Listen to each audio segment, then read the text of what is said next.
নমস্কার, কেমন আছেন বন্ধুরা? আশা করছি খুবই ভালো থাকবেন। আজকে জানাবো বজরংবলী পুজোর সময় মহিলারা এই কাজগুলো ভুলেও করবেন না।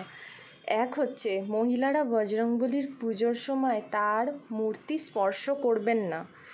দ্বিতীয় হচ্ছে মহিলারা ভুলেও বজরংবলীকে পঞ্চামৃত স্নান করাবেন না। তৃতীয়, বজরংবলীকে চোলা ও সিঁদুর নিবেদন করা থেকে বিরত থাকুন। দূর থেকেই ফুল মালা নিবেদন করতে পারেন।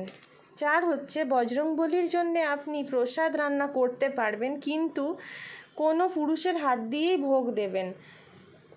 ভোগ নিবেদন করা পুরুষের হাত দিয়েই ভালো। মহিলারা বজরংবলী পুজো করবেন, কিন্তু বজরংবাণ পাঠ করবেন না।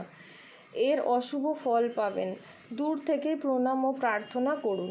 কথিত আছে বজরংবলী স্বয়ং মহিলাদের সামনে মাথা নত করেন, তাই কোনো মহিলা তার সামনে নতমস্তক হন তা তিনি পছন্দ করেন না।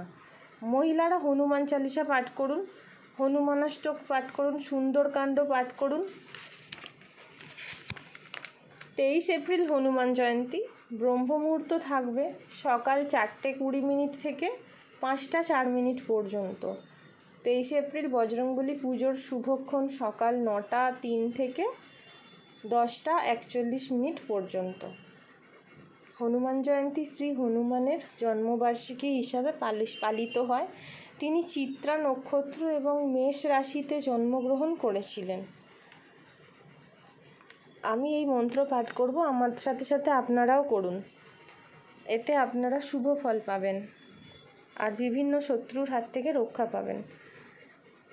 ওম হং হনুমতে নমঃ। ওম হং হনুমতে নমঃ। ওম হং হনুমতে নমঃ। নমস্কার।